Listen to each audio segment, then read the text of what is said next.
get rid of that. Okay. So we're going to go kind of through the book, but jump around a little bit because I don't like the way it's organized, but we'll cover all of the things it goes over. So once you open up that lesson 11, make sure, you save it again as a working copy, and reset your workspace to audio and reset to saved layout just to make sure everybody's on the same page. Some of the things I've already changed in my view that are just saved because I did it last time is I like to see the actual waveforms. So that's setting, if you want to change it, is on those 3 lines next to a sequence. And I took off rectified audio waveforms because rectified shows this kind of bar graph and I don't like it. Then the other setting I've already got set is I have the track meters on here. So if you need to add track meters, that's under the setting for timeline display. And that's customize audio header, and then you would drag down the track meter. And it changes it for all of them. So we're going to look at some of the things that are the same and different between Premiere and Audition and where the tools are better. Because oddly, some are better in Premiere, some are better in Audition. They're very similar but not identical. So once you have the file open, also open up Audition and import in the file. So I've already done this just for time, but the way you do that is just File, Open, and open the Premiere file itself. So like lesson 11, open, and then it will take a minute to scan it, and then you'll select a sequence. I chose the one that said auto noise and reverb. I'm going to cancel this because it'll take a while. Right-click and open with Audition. You can right-click and open with Audition. It'll do the same thing. And it's still... Okay, yeah, so I would open up 04 auto noise and reverb, because when you open in Audition, it can only do one sequence as a multi-track session. When you do it this way, you have the full handles, the full wave files, instead of it shortening down to 10-second handles. So that's why I prefer to open it this way versus the send to Audition. So some of the similarities, there is essential sound in Audition. There's essential sound in Premiere. You can't browse Adobe stock in Audition. You can only browse it in Premiere. So if you're adding effects and grabbing stuff, you have to download it through there. So you could download stuff, just save it to your hard drive through, let's say we want this magic wind airy whoosh, drop it in the timeline, and it will create a folder for it for stock audio media. You could just right click on it and say, where is it? Reveal in Explorer or Reveal in Finder, and there's where it saved the files, and then you could drop it in an Audition. What you can't do is directly browse in here. It's only for editing. Both of these work pretty much the same way for presets in Essential Sound, where, okay, this has been tagged as dialogue. I can clear audio type here, and I could tag it with something else, or I could say dialogue like it was, and it has a lot of these same things that we'll go over. One that it doesn't have in Audition, that it has in Premiere, is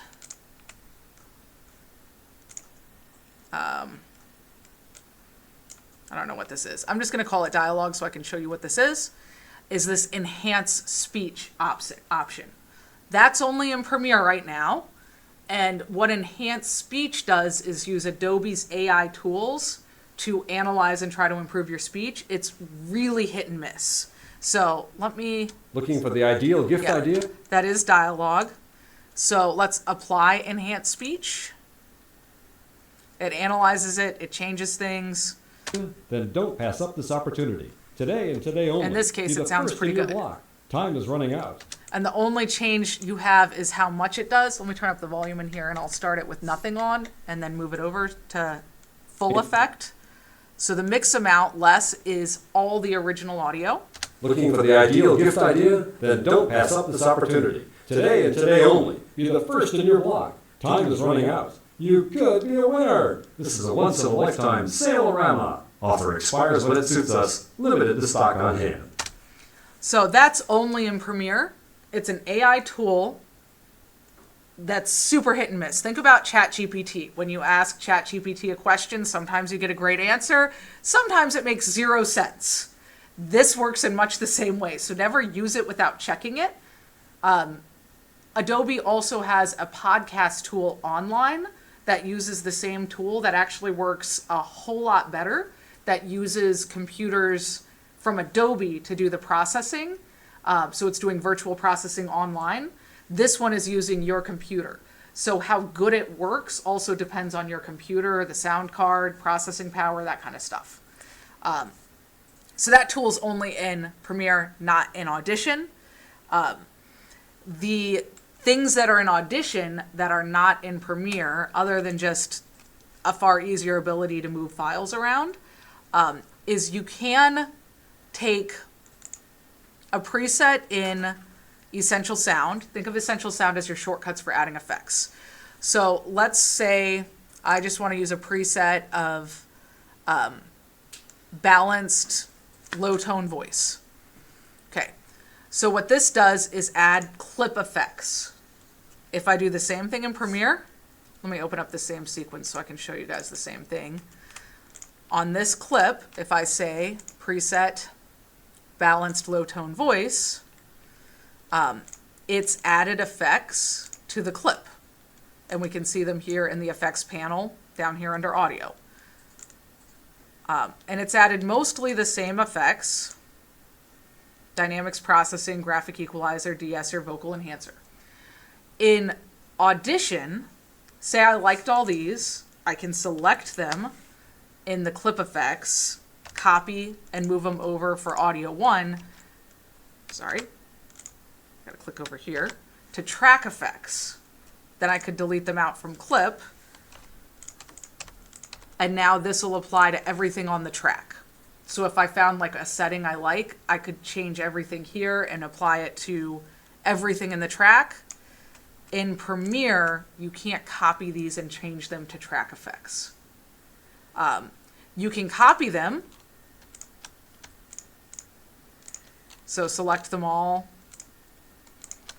copy, and you can add it to another clip.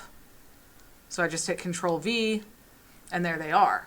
But I can't take them and convert them to a track effect, because these are the track mixer. You have to use this little caret to see the effects. You can't paste them into here. You could replicate them, but you can't copy them in. Does that make sense? Then the other big limitation in Premiere versus Audition of a tool that they haven't updated in Premiere is advanced noise reduction. So I'm going to show you guys that because I think it's one of the most useful tools. So whenever you're doing destructive editing, which is what we're going to do with this advanced noise reduction, like that's when you open up the clip and it goes to waveform, right? And I just have the spectral display on. If I make changes and save it, it's changing the actual audio clip on the hard drive. So what I will do before I do this is in my multi-track view, I'm going to copy everything and make a duplicate and put it on another track. So just hold down Alt and then drag your stuff down, and then you have a copy. But I want these to not just be a copy of the instance, I want them to be unique. So I'll right click and say convert to unique copy. I think I have to do that on each one. So that way, if I mess up the noise reduction or any of those destructive edit tools, I still have the original source right there and I don't have to hunt on my hard drive for it. Does that make sense?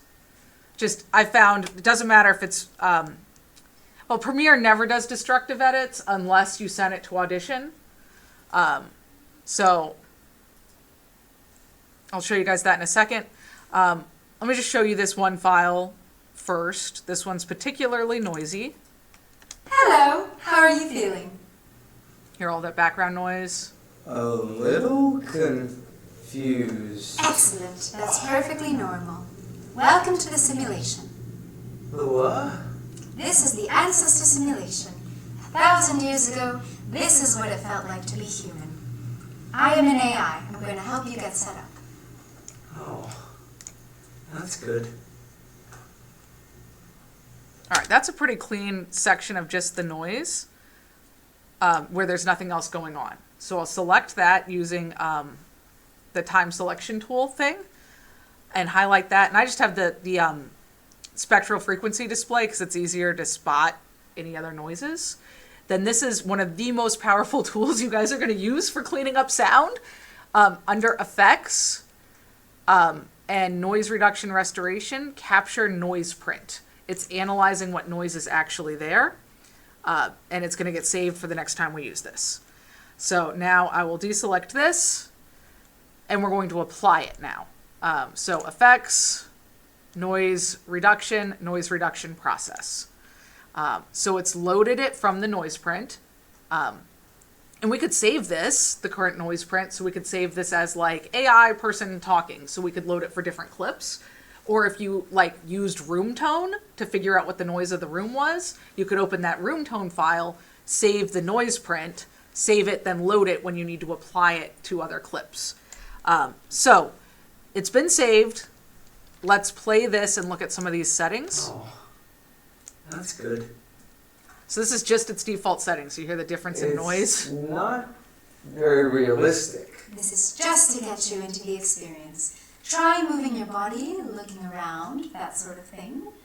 And notice the sensation of touch on your fingertips. It's absolutely real. Oh, okay. Hello, how are you feeling? There's no noise reduction. A little confused. Excellent. That's perfectly normal. Welcome to the simulation. The what? This is the ancestor simulation. 1,000 years ago, this is what it felt like to... So you can mess around with those sliders to figure out, does this work? And sometimes your noise print is bad and you need to get a new noise print that really there was some noise in there you didn't notice. Another one will just work better. I'm going to put output noise only. So that lets you hear only what it's reducing out. So you can make sure you don't have too many of the frequencies.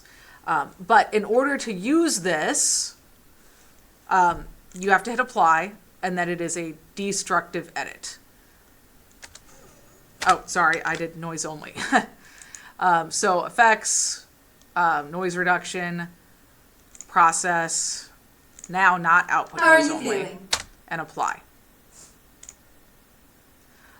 So then back in our multi-track, we have this one that's been cleaned up. Now, you can still use this tool in Premiere if you're doing like your sound mix in Premiere. I would do the same thing with copying this over. So this is just an easy way I do this. I'll lock the first track if I'm going to do a bunch of these. Same thing as in Audition, Alt and down. Sorry. Alt and drag it down, not the down arrow, and it creates a copy. It's still pointing at the same source file. But if I click on this file and right click and say edit clip in Adobe Audition, it creates a new copy for you. And then it will update when you do the same things. So we could do the same process. We already have the noise print. So we could just say effects, process. Oh wait, no, it doesn't have the noise print saved. Let's try this noise print. All right, that's some nice noise. Effects, noise reduction, capture the noise print. Okay. Now we're going to process it. Process. Hello, how are you feeling?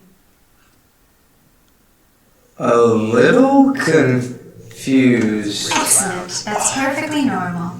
Welcome to the simulation.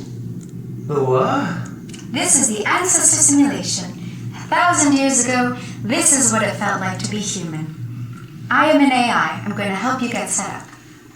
Oh, that's good. So you mess around with it till it sounds good. I'm not going to get too specific because of time, but you mess around with it. There are presets once you save them. There are really no settings yet, but you can save them as a preset and as a favorite. Okay, so apply. Then when we're back in Premiere, Let's solo this one. How are you feeling? A little So there's the original. confused. Excellent. That's perfect. Oh, that's good. This one still sounds pretty noisy. It sometimes takes a minute to update from Audition to Premiere when you do these. But this compared to if you use just reduce noise in Premiere, which is over here in repair, reduce noise. Let's solo that. It's not very realistic. This is just to get you. The analysis for reducing noise is often not as accurate. So that's a tool only Audition has. Somebody was just using one of their cinematography projects where there was a ton of noise in the background from other people talking, right?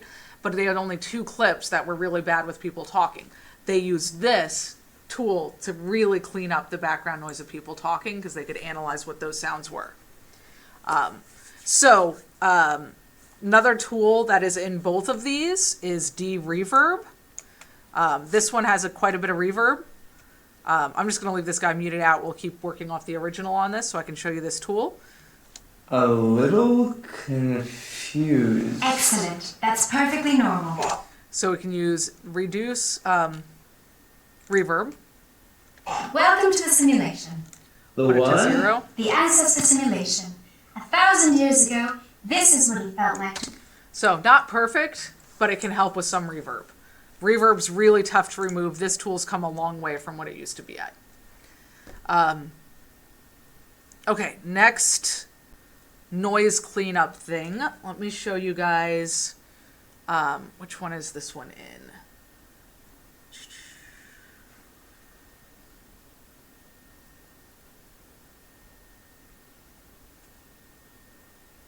Okay, go to O2 loudness if you guys have them, your files open yet. This is another way you can normalize loudness. We used this in Audition before with the match loudness, right? You guys remember that tool? Where you select multiple clips, right click and say, where is it? Match clip loudness. Here in Premiere, in Audition, you can tell it your target loudness. So -23 LUFS is broadcast standard.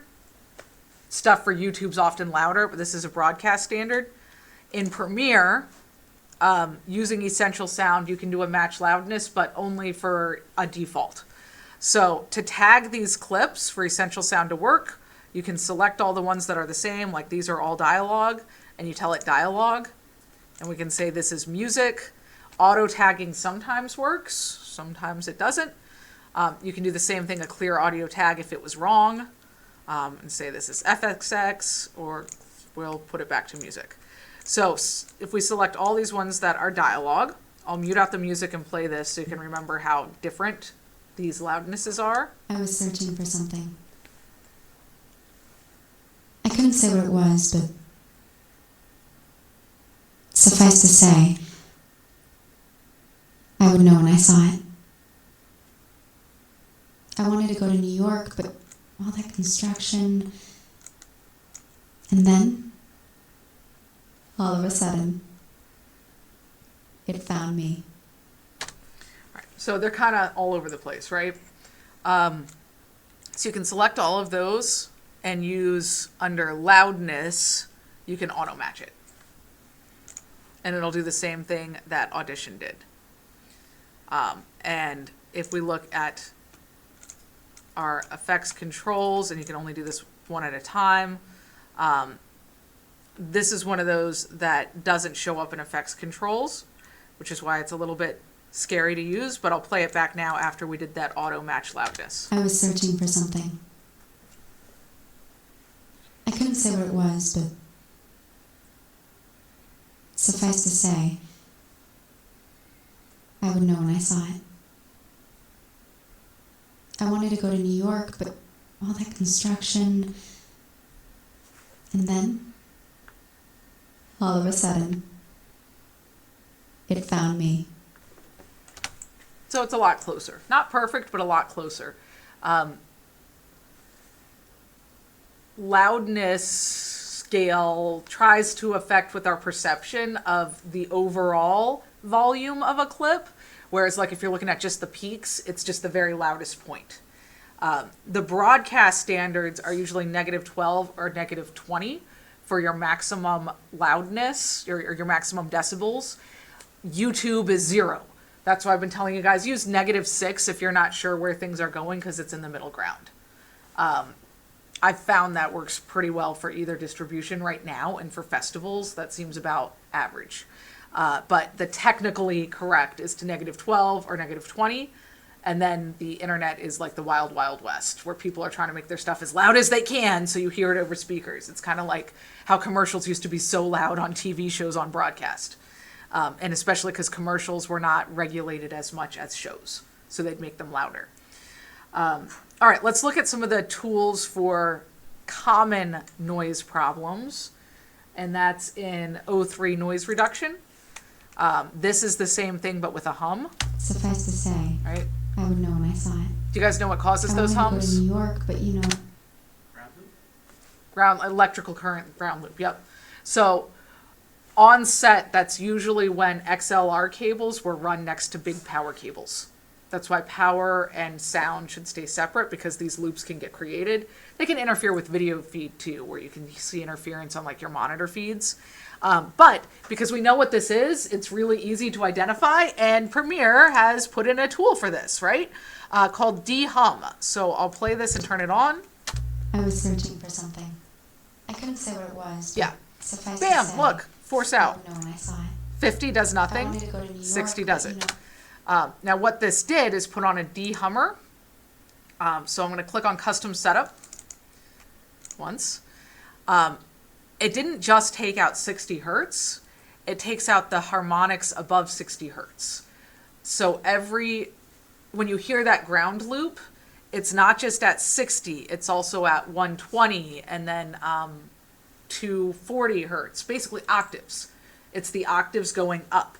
So the default for this de-hum is 8 harmonics, 8 octaves up, pulling things out. When we do this at just its default, I was searching for something. I her couldn't say volume what went it was, down, but and then it's a little suffice bit to more say, tinny, right? I would know There's when I not saw quite it. as much. I wanted to go to New character York, to her but, you know, voice. all that construction. So what you can do with this is take off the number of harmonics. So if we go to just 1, I was searching for something. this is only taking I out couldn't 60 say what it hertz, was, still but quite a bit suffice there. to say, I would know. And I forgot to do this here too. For some reason, when this is on, it defaults to keyframes on, so it's changing the keyframes. So it actually is making an animation of, okay, now it's going to be more de-humming. So let me delete that and turn off these so that it's not recording animation of the effect. Now we'll edit, change this to 1. I was searching for something. I couldn't say what it was, but 2 suffice to takes it say, mostly out. I would know when I saw it. I wanted to go to New York, but you know, all that construction. There's still a little there. And then 3, all of a sudden, very clear. it found me. I was searching for something. I couldn't say what it was. but 4 just is suffice to affecting her say, voice now. I would know when I saw it. So they had 8. I wanted to go to New York, but you know, all that construction.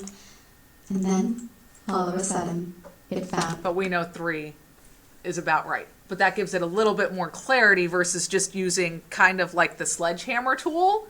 Now we're getting into refinement. You can also change some things, like most of the time it's 60 hertz or 50 hertz. But say it wasn't. Say somehow your loop for whatever was making the noise wasn't a normal electrical cord and it's a different hum. I So was searching for something. I couldn't say what it was, but see how like suffice just to 1 say, hertz different doesn't I take would it know out. when I saw it. I wanted to go to New York, but you know, But get it on 60, then you're exactly there. You can also do the same kind of output hum only thing. So let's do that. Yeah, so we know we have the hum and not much of her voice. If we add an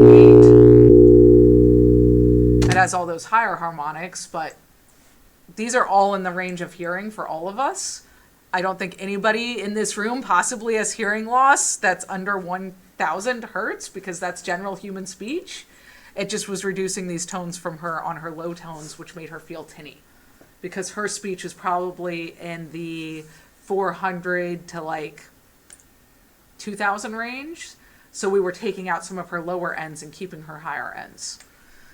So Searching for something. this gets it better. I couldn't say what it was. Pretty cool tool. And it's a notch filter. So you could also apply this effect from effects. I'm just going to look up notch filter. So right there. This one, when you turn it on this way with dehum, which is here to dehummer, just already has the presets that are good for getting rid of electrical currents. So that's super useful. So that was dehum. We did reducing noise and reverb already. There's a lot of trial and error in these. And shortcuts. With the stock denoise, I'll show you guys that in here.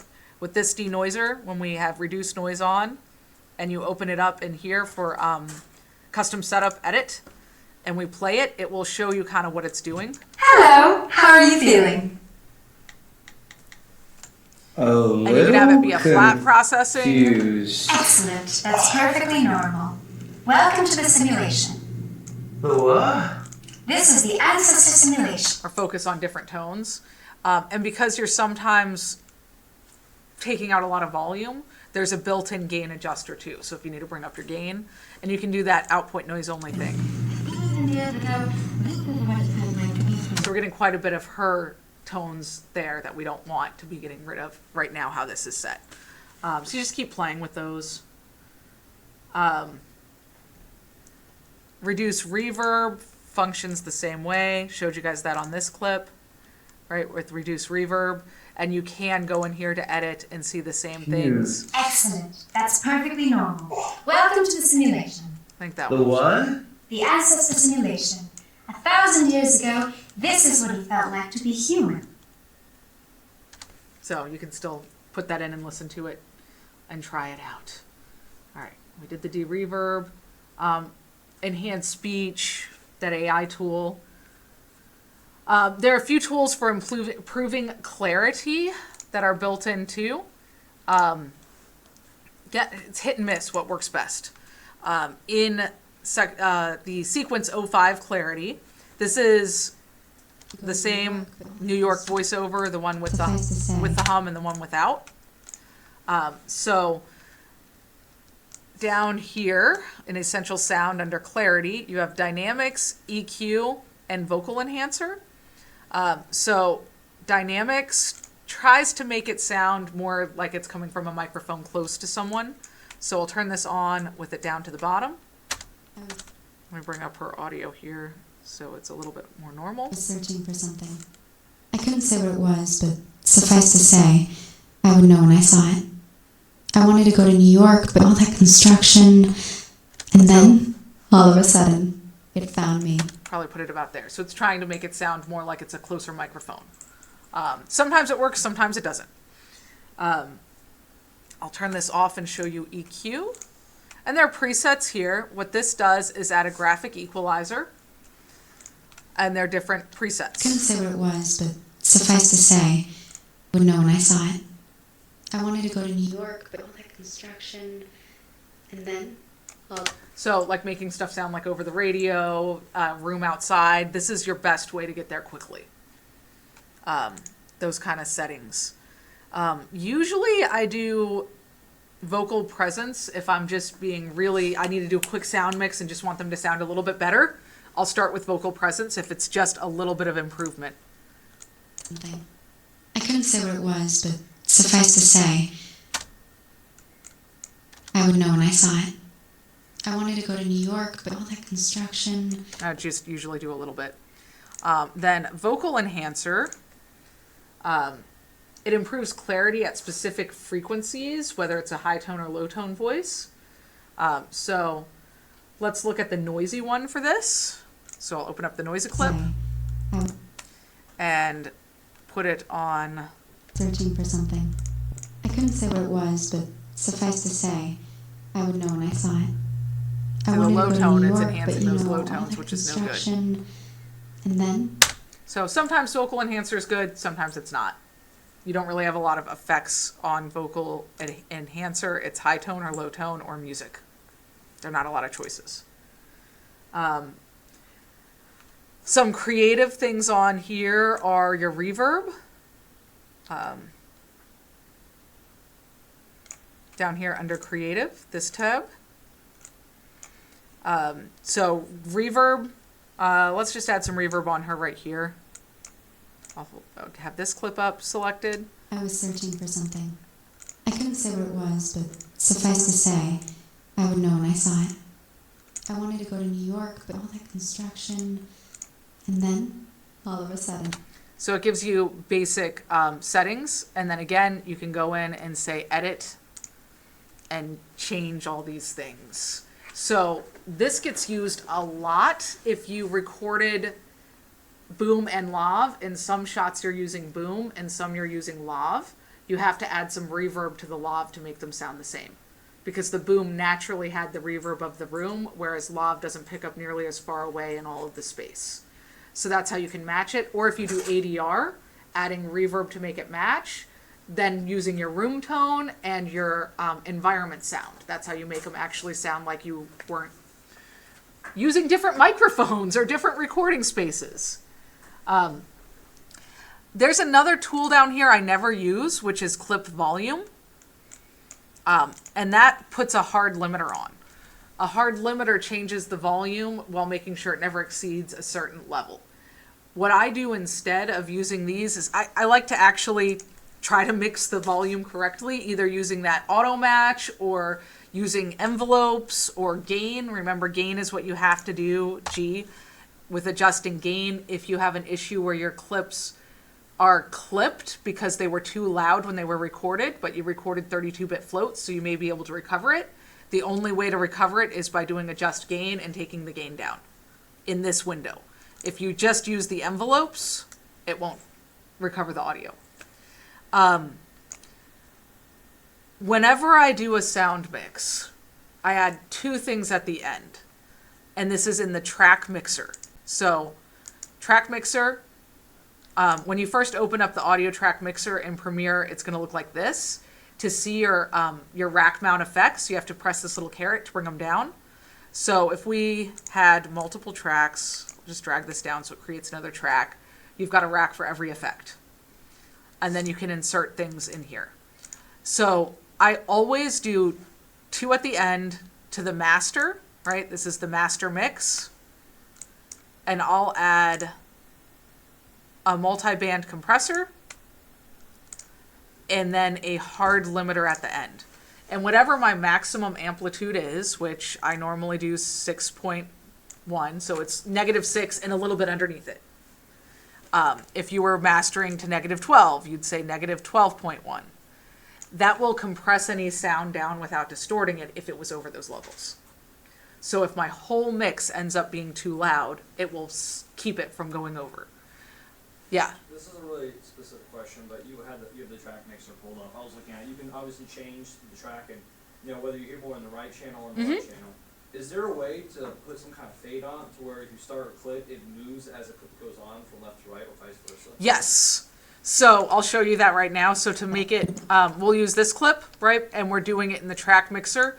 And you had two options for doing this, track or clip.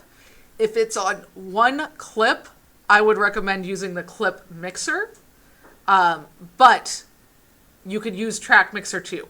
So instead of saying automation read, like let's start this clip on the left. So I panned it all the way to the left, and if I were to play it, it's just going to be on the left, right? But I am going to write automation. So everything I move will change it as I play it. So write. I was searching for something.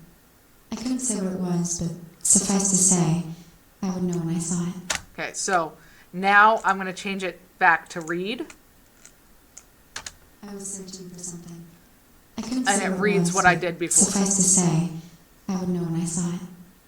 I wanted to go to New York, but all that construction.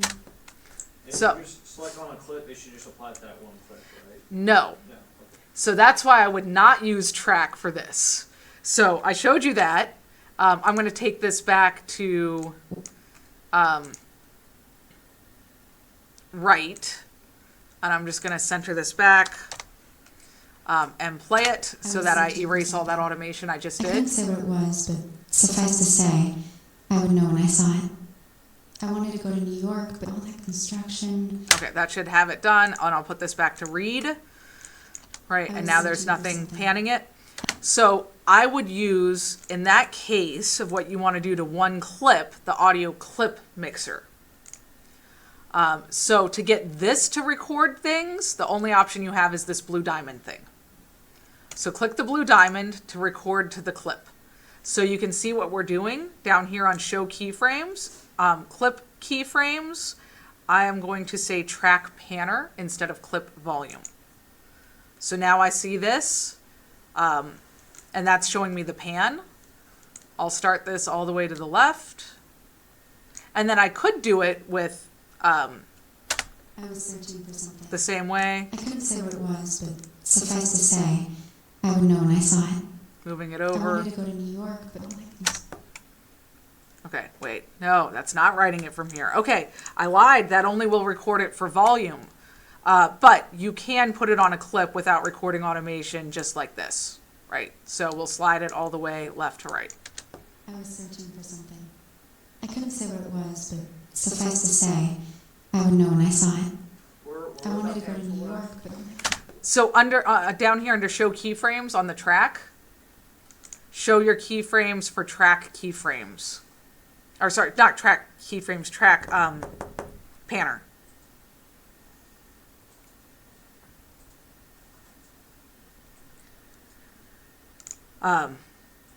Clip keyframes is what's normally there, and that shows volume. That's what we could for the clip, I was searching because for I have the something. diamond I couldn't say what selected. it was, but I'm changing it. suffice to say, I would know when I saw it. I wanted to go to New York, but all that construction. And it's written that automation. These faders are really nice when you're working like in the mix room and then you actually have faders, so you can be fading things and reading and writing automation. So anyway, so good question, Thaden, and that's how I would do it. I found for automations for pans, I don't know, just me doing faders doesn't usually work as well as drawing it. But yeah, show it down here for your track panner. That shows it.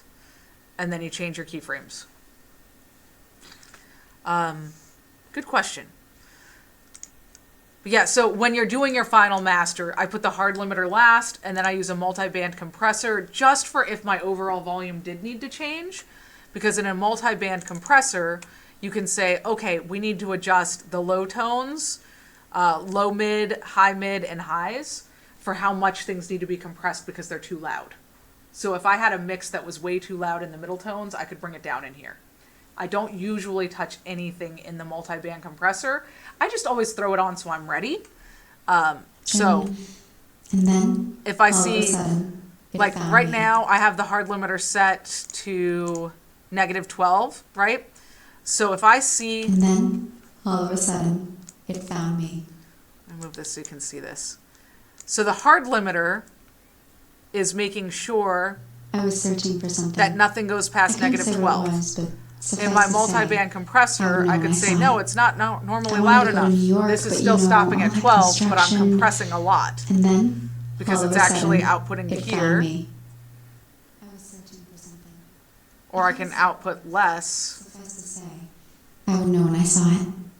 I wanted to go to. So I don't usually have to adjust the multi-band compressor much, but that's my fail-safe for if I didn't do a great job mixing, and the hard limiter is the safety to make sure I don't exceed whatever the broadcast safe level is. So I don't like putting it on individual tracks. People sometimes will use hard limiters on individual clips to create distortion, where they, like guitar distortion, they might use a hard limiter to create that. So I don't usually do that in film mixes.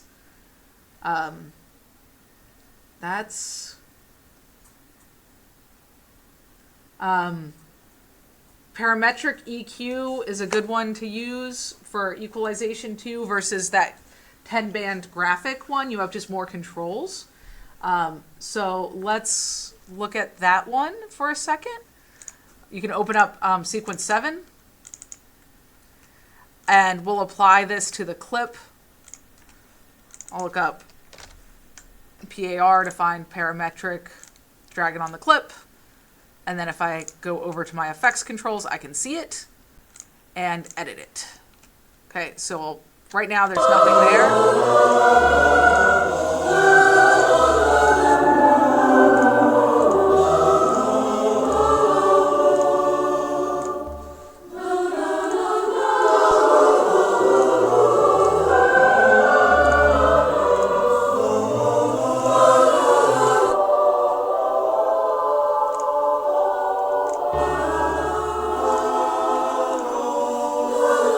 So you can start with some of their presets, but with the parametric, you can change, let me just go back to default so everything's flat.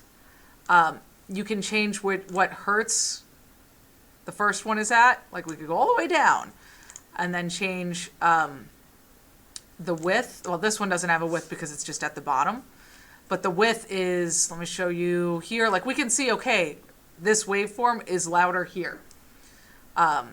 So if I take this down, that would reduce the waveform volume. The Q is the width, how sharp this is. So you can't really get to like a notch filter in this setting. 0 is just flat, it's all down. And higher numbers steepens it. So let's see what that sounds like.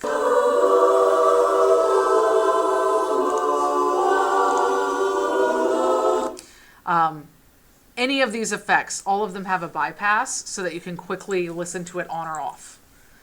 So sometimes like with music, or like we talked about the raindrops, if you want to change the sound and the perception, this is what you could use to modify that effect, duplicate it, scoop out some frequencies so it sounds different, or you're taking away the frequencies that might compete with the speech that's over it. So whatever your background sound is still has the perception of the same volume for the listener, and they don't notice that it's gotten quieter because you've just scooped out the frequencies that would compete with the person speaking. So it's a cool tool. Yeah, a lot of these really, it is just take a lot of time and play with them. But this is kind of a basic tour of how they work. Any questions on any of these? How did you pull that up? I missed that. It's the parametric equalizer. So any of these effects you can find too over in effects, just like you would find a video effect. There's a folder of audio effects, so you can like peruse them, or I just typed it in, PAR, to find it quickly. Then just drag it on and apply it to your clip. Go to your effects controls and custom setup, edit. And that pulls up the window where you can change things. What was it called? This is parametric equalizer, which gives you the Q factor and control. And that is in both Audition and Premiere. All right, I'm going to stop this recording because I think that covered the basics of this stuff.